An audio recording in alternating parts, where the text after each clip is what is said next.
The music world is in shock over the sudden passing of Sam Rivers, Limp Bizkit's founding bassist, at the age of 48.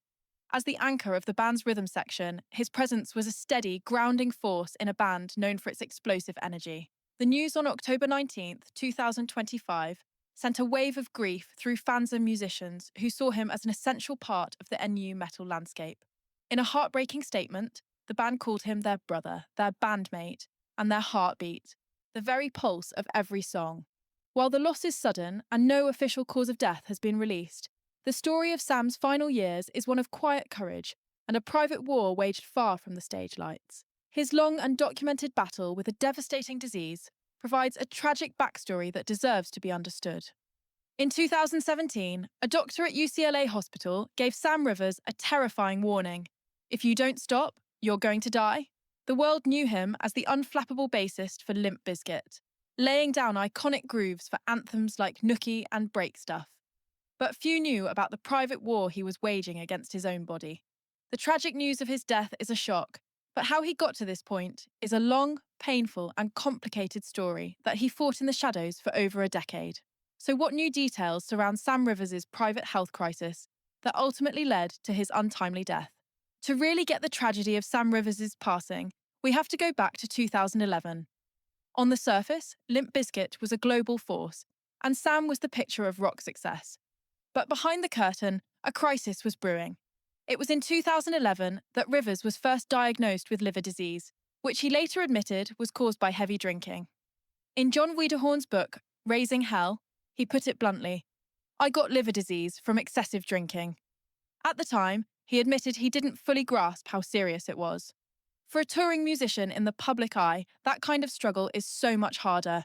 He did stop drinking and started to fight the disease. For nearly a year, he succeeded, even getting sober and going back on tour. But life's pressures were relentless. He later shared that his home life was turbulent, and as soon as the tour ended, he fell right back into being a horrible drunk again. This wasn't just a stumble, it was a major relapse that set him on a path to a serious health decline. This whole time, fans saw a rock star on stage, but they didn't see the man who was fighting a progressive and life-threatening illness. By 2015, Sam's private fight started to have very public consequences. The band announced he was stepping away, giving a straightforward reason: a back problem. That's the story fans heard, and it was a believable one for a bassist. But the reality was so much worse. Sam later revealed the truth. "I had to leave Limp Bizkit in 2015 because I felt so horrible. I had really bad liver disease." His health had gotten so bad that performing just wasn't an option anymore. The back issue was a cover for a secret he couldn't hide from his band or himself. This departure kicked off the darkest chapter in his struggle. The alcohol-related liver disease had taken a severe toll. His condition got worse until he hit a terrifying tipping point. That's when he was admitted to UCLA Hospital, where he got that life-or-death ultimatum from his doctor. Not only was he told he'd die if he didn't stop drinking, but the doctor added another chilling fact. "And right now, you're looking like you need a new liver." He said the fight against the disease had been lost. A transplant was now a necessity. This started a grueling new journey. Getting on a transplant list is tough, physically and mentally. It takes total sobriety, a commitment to a healthy lifestyle, and the strength to wait for a donor that might not come. For 2 years, Sam fought. He did everything his doctors said, got treatment for his alcoholism, and waited. In 2017, the call finally came. Sam Rivers underwent a liver transplant. He later called the donor organ a perfect match. The surgery was a success and a huge turning point in his life. It was a second chance, and he embraced it with gratitude and a new sense of purpose.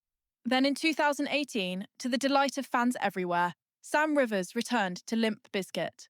Seeing him back on stage was an emotional moment and a symbol of his resilience.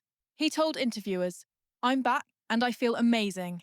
His comeback wasn't just a personal victory, it was an inspiration.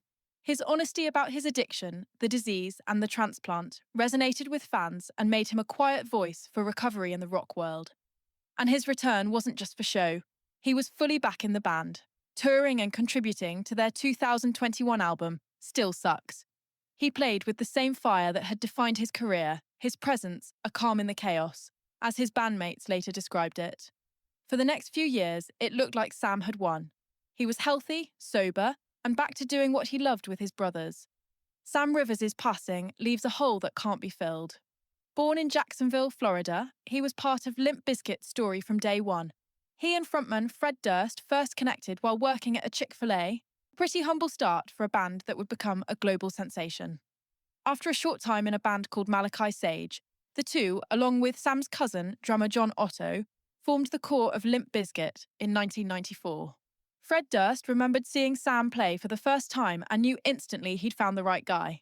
The chemistry between Rivers and Otto was, in Durst's words, a magical thing. That magic became the bedrock of Limp Bizkit's sound. Sam's bass lines were never just in the background. They were a central driving force.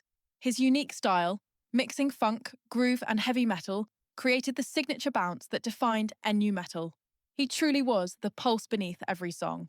From the genre-defining Significant Other to the chart-smashing Chocolate Starfish and the hot dog-flavoured water, his creative touch is on every iconic track.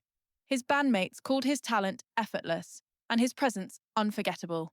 He was known as a private and genuine person offstage, but a beast when the lights came on. That duality, the quiet man and the powerhouse musician, was the heart of his genius. In their tribute, the band wrote, "His spirit will live forever in every groove, every stage, every memory." For the millions of fans who grew up with his music, that couldn't be more true. Sam Rivers' story is one of incredible talent, a tough struggle, and amazing resilience. His music was the soundtrack for a generation, and he fought for his life with incredible courage. Let us know how his music impacted you.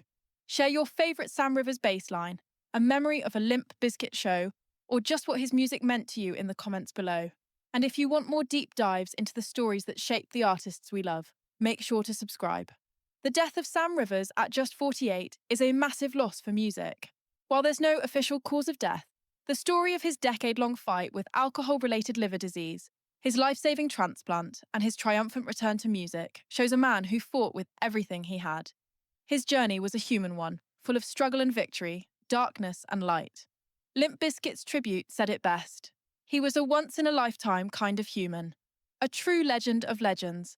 Sam was the soul in the sound, the calm in the chaos, and the unwavering heartbeat of a band that changed music.